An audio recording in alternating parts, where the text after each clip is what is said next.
He didn't know it would be the last one. That's the thing with final moments.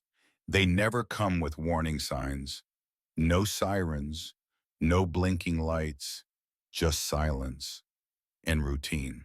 The kind of silence that settles so comfortably into a Sunday morning, you almost mistake it for peace. John had woken early that day, not because of the sun filtering through the lace curtains, but because Ruth had stirred beside him. A soft, uneven breath. He watched her for a while, her chest rising and falling with the rhythm he had memorized over the past 52 years. In their youth, he used to wake before her on Sundays, just to watch the light catch in her hair, the way her face softened in sleep. Now in the quiet autumn of their lives, he still did the same. Only now her breath came slower, and she stayed in bed longer. By 7:20 a.m., he was downstairs in the kitchen, his hands moving automatically, filling the kettle, slicing bread, setting the table for two. He prepared her tea the way she liked it. Earl Grey, one sugar, a splash of milk. The toast was slightly burnt, just enough to make the butter melt deeply into the surface. She always said, burnt edges make it taste like childhood. He still didn't know what that meant, but he had learned not to ask, just smile and serve. At 7:45, she came down, holding onto the banister with slow, deliberate steps. She wore her soft blue cardigan, the one with the small hole in the left sleeve. She wouldn't let him throw it out. He pulled out her chair. She sat with a seat and a small smile. They didn't need many words. They'd had a lifetime of conversation. On the corner of the table, folded neatly, was a white envelope with her name in his familiar, careful handwriting. To my dearest Ruth, just like every Sunday for nearly 4 decades. It had started in their 30s. Back when their kids were still young, the mortgage was heavy and time was tighter than their budget. They hardly had space to say all they wanted during the week, so he began writing her letters on Sundays. At first she laughed. "You live with me, John," she said. "You see me every day. What could you possibly write?" But he did, and kept doing it, week after week, year after year. Through fights, through laughter, through childbirth, through grief. The letters never stopped. Sometimes they were poetic, sometimes just a few lines. But always honest, always from him. He'd leave them folded on the table for her to find with her morning tea. She never opened them right away. She'd eat her toast slowly, wrap her fingers around the warm mug, and then, only then, she'd unfold the paper. This Sunday, like every other, she opened the letter with a small smile tugging at her lips. Her hands trembled more now, but she still held the paper like it was something sacred. "My Ruth, I woke this morning with your hand beside mine, and it felt like time had slowed down just to let me remember what it means to love someone for a lifetime. You still make my heart pause, even now. Even when we say little and move slower, I hope you feel the joy I still carry for you. Not in the loud moments, but in the quiet ones, like this one. Yours, always, John." She didn't cry, not outwardly. But when she looked at him, her eyes glistened. "Still the best thing I read all week," she whispered. He chuckled. "Well, the newspaper's not what it used to be." She laughed, that soft laugh that still made his shoulders relax. The rest of the day passed in the slow rhythm of long love. They read side by side in the sunroom. She napped in the armchair with a blanket over her knees. He peeled apples in the kitchen, preparing the pie she liked but never finished. As the afternoon faded into early evening, they sat on the porch.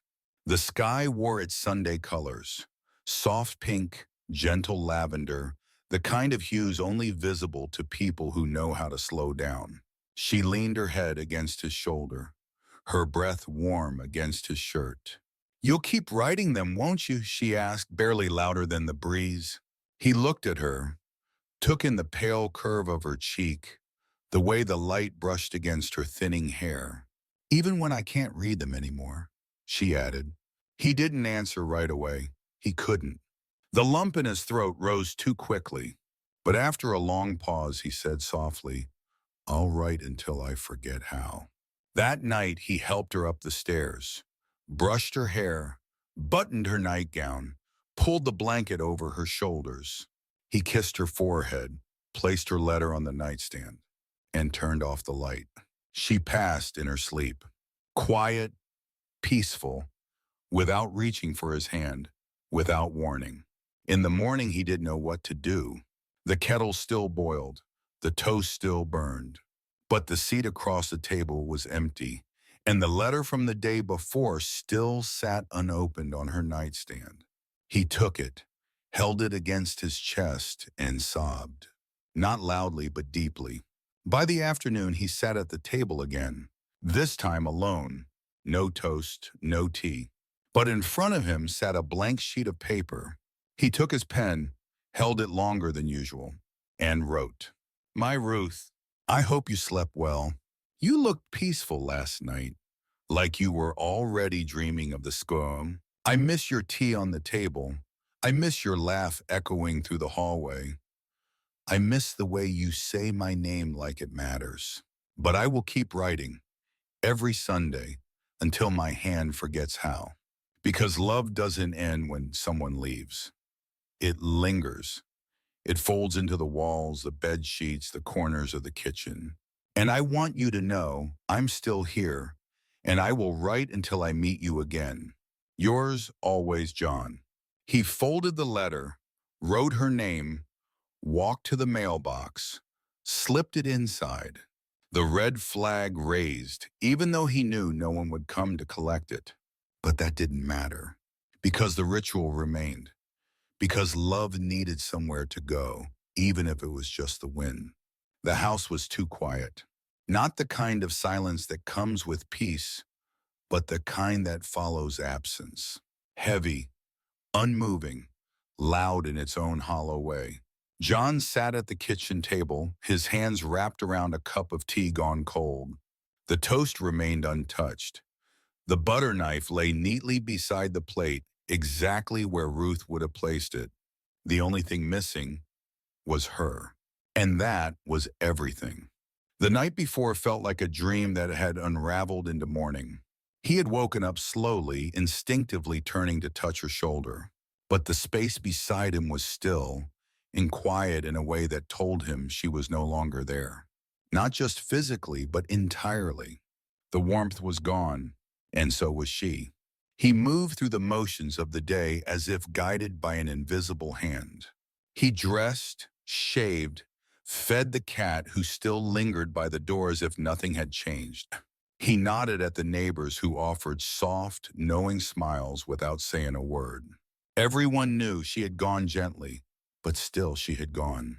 By afternoon, he found himself back at the kitchen table, the same one they had shared every Sunday for nearly half a century.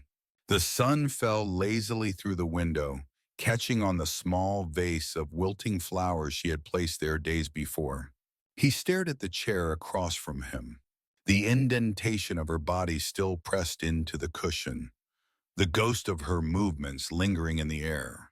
He reached into the drawer by the wall, pulled out a single sheet of cream-colored paper. The pen with the gold nib, the envelope that always felt too crisp in his trembling fingers. And for the first time, he began a letter knowing she would never read it. My dearest Ruth, it's Sunday, and it rained this morning. Just a little, the kind you always said made the grass sigh with relief. I miss your voice today, not the loud one, not the one you used when the kettle boiled over or when I forgot to check the mail. No, I miss the quiet voice, the one you used when you read my letters, that whisper-soft tone you saved just for the words I wrote for you. He paused. The ink smudged slightly beneath his thumb. His eyes burned, but he blinked it back. The words had to keep coming. I don't know what to do with the quiet. Not now. Not when it stretches so wide between me and the world. I spoke to the cat today, told her you were gone. She stared at me like she already knew. The kettle still whistles too loud. The curtains still dance when the wind passes, but none of it sounds the same. I keep expecting to hear your footsteps, to feel your fingers brush mine when we reach for the sugar bowl at the same time. How do I keep writing when you're no longer here to read? And yet, here I am, pen in hand, letter unfolding like prayer. He folded the paper gently, placed it in the envelope, wrote her name on the front in his usual hand. To my dearest Ruth. He stood slowly, his knees cracking in protest. He walked to the mailbox and placed the letter inside. Raised the red flag. Not for the postman, but for her. Always for her. That night, he sat alone in their bed. Her pillow remained untouched. He held the corner of the blanket where her hand would rest and whispered, I wrote again today. The next Sunday, he did it again. Same routine, same paper, same ink, different words. Ruth, I made your soup today, the one with the carrots you always said I overcooked. I left your bowl out. I filled it anyway. The mailman didn't take last week's letter. I think he knows. I left it there anyway. I think the wind needs to carry it. I wish you'd left a note, one more letter, just to balance things out. But then again, you always did prefer to listen. By the third week, he began reading the letters aloud before sealing them. The sound of his own voice echoed strangely through the room, but it made things feel a little less hollow. He began placing her photograph on the table as he wrote, not out of ritual, but because he wanted to look at her while he spoke. And maybe, just maybe, somewhere, somehow she was listening. The fourth Sunday, he walked to the mailbox with his letter and found a single daffodil lying gently across the top of the lid. No note, no explanation. Just a yellow bloom in the middle of autumn. He smiled. For the first time in weeks, he brought it inside, placed it in a glass jar, set it next to her picture, then picked up his pen and began again. My Ruth, someone left a flower today. I think it was for you. I keep finding you in the smallest things. The steam curling from my cup, the creak in the hallway, the scent of your lotion still caught in the blanket. They're not enough, but they help. I don't know how to stop missing you. Maybe I never will, but I'll keep writing. Because when I write, it feels like you're still here, listening, nodding, smiling in that quiet way that always made my heart settle. I hope you're still reading. Yours always, John. Weeks turned to months.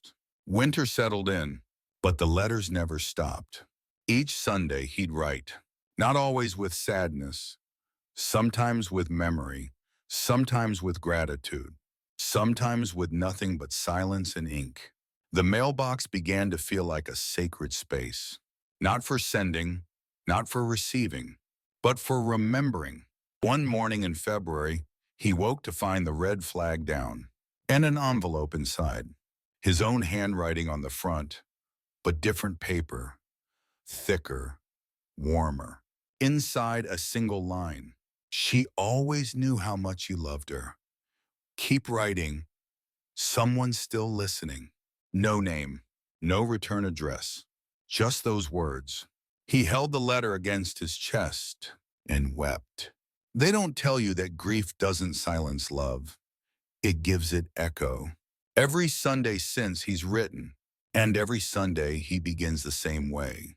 My dearest Ruth, because even if the world goes quiet, even if no one else reads, even if his hand grows tired and the ink runs dry, John knows that words meant for love never truly vanish. They live, they wait, they hold space for those who remain. And so, he writes, letter after letter, Sunday after Sunday, for the woman who taught him that love written down can outlast even goodbye. The mailbox had once been an afterthought, a small rust-speckled box perched at the end of the driveway. John used to think of it as a formality, a middleman between the world and their front door. Nothing more. He rarely noticed it. Ruth was the one who checked it most days. She liked the walk, said it gave her a reason to step outside and see if the world still existed. She'd come back with a grocery flyer in one hand, a light bill in the other, and a small smile that said, even if nothing had come, at least something had happened. After she passed, the mailbox became something else entirely. A shrine, a routine, a ritual. Every Sunday, like clockwork, John would write his letter. He would fold it carefully, slip it into an envelope, write her name in his neat looping script, "To my dearest Ruth," and place it inside the mailbox. Then he would raise the red flag. Not for the mailman, not for the world, but for her. A gesture of continuity, a silent signal to the past. At first, he thought no one noticed. But grief makes us both invisible and painfully visible, depending on where people choose to look. And someone was looking. Mrs. Green from 2 houses down watched from behind her lace curtains. Not because she was nosy, but because loneliness recognizes its own. She noticed the way John moved, a little slower now, with a posture that bent more each week. She noticed the letter ritual, the flag going up on Sundays, always up, but never down. Mail came and went for everyone else, but not for him. His box never opened, no letters ever taken, no new ones ever received. It just waited, like it too was grieving. One Monday morning, she asked the mailman, "Do you take Mr. Whitmore's mail?" The man shook his head. "He never puts anything outgoing, just raises the flag every week." Mrs. Green paused. "But I've seen envelopes, white ones, in the box."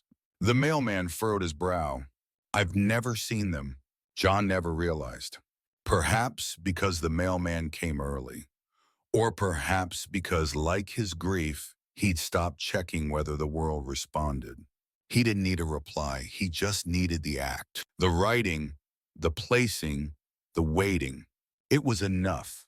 But one Sunday in late November, after slipping the letter inside, he noticed something different. A faint indentation in the envelope from the week before. Not his own, as if someone had gently pressed on it, just enough to leave a trace. He hesitated, opened the box. Inside was last week's letter, still there, but it had been moved. Just slightly, as though someone had taken it out and put it back. He stared at it for a long time. Was it the wind? A raccoon? But the mailbox was sturdy, closed tight, no signs of tampering. He lifted the old letter, then replaced it with the new one. For the first time in months, he wondered if someone else might be reading them. That night, he wrote again, a second letter, not addressed to Ruth, but to whoever. "If you're reading this, thank you. I don't know who you are or why you've opened the box. But if you've held one of these letters, even for a moment, then you've held a piece of her, and for that, I am grateful." These words weren't meant for the world, but maybe they were never meant to be kept only to myself either. He left that second letter behind the first. No envelope, just folded neatly with a small rock on top to keep it in place. He didn't raise the flag. Let the box speak for itself. A week passed. He checked the mailbox on Saturday. Nothing changed. On Sunday, he placed his usual letter to Ruth. But when he opened the box, the second letter was gone, and in its place a yellow sticky note. 5 words, written in simple, blocky handwriting. "You make Sundays feel holy." He stood there, note in hand, unsure what to feel. Was it intrusion or connection? He decided it was kindness. From then on, things shifted. The mailbox, once lonely, became a place of silent exchange. Not always with notes, sometimes just with presence. He'd notice the letters move slightly. Occasionally one would vanish, only to be replaced days later, carefully refolded, with an added flower tucked between the creases. A daisy, a sprig of rosemary, a pressed clover. Someone was reading, someone was listening, and someone understood that the mailbox wasn't just a box anymore. It was a conversation, a heartbeat. One chilly morning, he found a photograph tucked inside, a picture of Ruth, taken years ago, one he hadn't seen in decades. She was younger, laughing, wearing the green dress she loved. On the back, in soft pencil, found this at the thrift store, thought it should come home. His hands trembled. He held the photo to his chest, eyes closed. The mailbox was no longer just memory. It had become a gathering place for those who knew how to feel without speaking. He never found out who it was. Sometimes he thought it might be the teenager from next door, the quiet boy who always walked his dog with earbuds in. Other times he suspected the librarian who had once mentioned reading poetry on her porch, but he never asked. He didn't want to break the spell. Some connections are meant to remain unseen, like the wind that carries the scent of rain before the clouds arrive. As the seasons turned, more people seemed to notice the mailbox. Not directly, not obviously, but occasionally he'd see someone pause near it during their walk, glance at the raised flag, smile softly, as if the whole town had made a silent pact to let that mailbox stay sacred. Untouched, unquestioned, honored. They don't tell you that grief can grow roots in the most ordinary places. A kitchen chair, a worn sweater, a mailbox at the end of a cracked driveway. But if you tend to it, if you keep showing up, even when no one replies, sometimes the world answers anyway. One Sunday, months later, he walked to the mailbox with another letter to Ruth. But this time he brought a second envelope, addressed not to her, but to the one who's been listening. Inside he wrote, "You've read my words, you've returned them. And in doing so, you returned a piece of me I thought I had lost. I don't know your name, I don't need to. Just know, you've made this mailbox more than wood and metal. You made it a doorway." He placed the letter inside, raised the flag, then walked back to the house, not alone, but accompanied by something invisible, gentle, and real. At first, it was just curiosity, a glance from across the street, a momentary pause during an evening walk, a slowing of footsteps when passing by the Whitmore house, where the mailbox always stood like a quiet sentinel, flag raised, never lowered, week after week. People in the neighborhood started noticing, not just the presence of the letters, but the pattern, the unwavering rhythm. It was Mrs. Langley, the retired school teacher who lived next door, who first said something out loud. She was watering her roses when she spotted John placing another envelope inside the box. He moved slowly as if the act itself were sacred. She tilted her head, noticed how his shoulders sank with both burden and relief. That evening, she mentioned it to her daughter on the phone. "He writes her letters still," she said softly. There was a pause on the other end of the line. Then, "Do you think she ever answers?" The next morning, Mrs. Langley left a small note on John's doorstep. Not signed, just written in blue ink, the same color she used to grade papers. "Love doesn't end when the world says it should. Keep writing. We're listening." She didn't expect a reply, and she didn't get one. But on Sunday, when she peeked through her curtains, she saw a tiny white flower sitting on top of the mailbox, deliberately placed, as if left for someone who might be watching. She smiled. The neighborhood began to shift. Not loudly, not all at once, but gradually. People who used to rush past the Whitmore house began to slow down. Joggers paused. Dog walkers lingered. Children stared. There was something magnetic about that mailbox. It had become more than a container of mail. It was a symbol, a story unfolding in silence. It was Timmy, the boy from across the street, who asked the question first. He was 6, bright-eyed, always asking why. One Sunday morning, he stood by the window watching Mr. Whitmore place a letter in the box. He turned to his mother. Why does he put letters in there if his wife is in heaven? His mother hesitated, looked out the window. She swallowed the lump in her throat.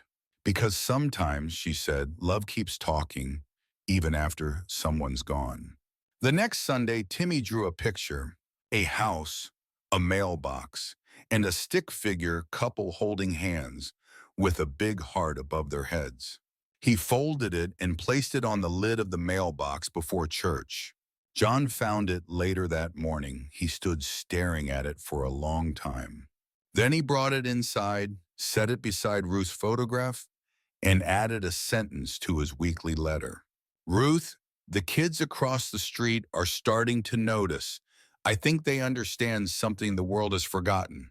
By December, word had spread. Not in gossip, but in quiet awe. People at the grocery store would whisper, "Have you seen the letters? I heard he's been writing them every Sunday for years." There was a poem last week, someone saw it. A teenager from down the block, Sophia, started biking past just to read the sticky notes that occasionally appeared. She told her best friend, then brought her little brother. Soon a few more kids joined in. They never touched anything, just stood quietly and watched, as if approaching something sacred. One Sunday afternoon, a woman named Clara, who had just moved into the neighborhood, knocked on Mrs. Langley's door. I see people stop at that mailbox, she said. Do you know why? Mrs. Langley poured 2 cups of tea, sat her down, and told her everything. Clara cried. I lost my husband 2 years ago, she whispered, and I haven't written a single word since. Maybe I should start. The next Sunday, John found a folded piece of paper tucked gently behind his letter. It wasn't addressed to anyone in particular, just began. To whoever needs to hear this, I miss him too. Something had awakened in the neighborhood. A stillness, once mistaken for forgetfulness, had become reverence. People started leaving things. A dried bouquet, a pressed maple leaf, a small wooden bird carved by hand. One Sunday, there was a paper crane with the words, Grief is love with nowhere to go. Thank you for showing us where it can land. John never asked for any of it, never expected a single soul to pay attention. But now, each Sunday when he walked down the path with a letter in hand, he no longer felt alone. The wind carried more than memory. It carried whispers, support, understanding, and a shared ache. One afternoon, the local paper sent a young reporter. Her name was Mia. She didn't knock, just stood across the street with a notebook. Watched John place the letter gently into the box. Watched him pause, as if waiting for Ruth to smile at him through the wind. She went home and wrote an article titled, The Man Who Writes to Love Even After Death. It went viral, far beyond the little town. Letters started arriving, not from John, but to him. Envelopes with return addresses from Oregon, Florida, even Australia. People shared their own grief, their own rituals, their own Sundays. Some sent poetry, others sent thank you notes. One woman sent her late husband's favorite bookmark. Another, a hand-knitted scarf with a tag. For the man who reminds us all to keep loving. John was overwhelmed. He opened a few, read them by the fire. Some made him laugh, others made him cry. All of them made him feel less invisible. He began replying, not to all, he couldn't, but to some, his handwriting shaky, but his words steady. And yet, through it all, he never stopped writing to Ruth. Every Sunday, the same way, same ink, same fold, same name. To my dearest Ruth. He never replaced the mailbox, never painted over the rust, never changed the hinges. Because somehow its weathered face felt honest, familiar. And when the wind blew just right, it creaked like it was sighing. One Sunday, he added a line to his letter. Ruth, they're all reading, but don't worry, I still write only for you. They don't tell you that love, when made visible, can become a kind of gravity, that it can pull strangers into orbit, teach them to stop, to feel, to remember. And on the street where a quiet man once placed letters in solitude, there now stood a little boy explaining to his baby sister, he writes to someone in the sky. She reads from the stars. That Sunday morning, the sky was restless. Clouds moved like waves above the neighborhood. The wind tugged at branches, shook shutters, and whispered secrets through the cracks in old fences. John noticed it the moment he stepped outside. He pulled his coat tighter, tucked the white envelope carefully inside his jacket, and took slow, deliberate steps down the front path, his Sunday ritual unfolding like a sacred dance. The mailbox stood, as always, at the edge of the driveway, steady, worn, familiar. He opened the small door, removed last week's letter that hadn't been touched, then gently placed the new one inside. As his fingers lingered on the flap, the wind picked up, sharper now, colder. And then a sudden gust, not violent, not malicious, just enough, just enough to lift the letter right out of his hand before he could close the door. It tumbled into the air, gracefully, like a bird that didn't know it was caged. John reached for it, but it slipped through his fingers and danced upward. He stepped forward, too slow.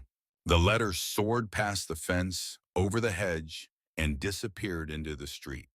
He stood there stunned.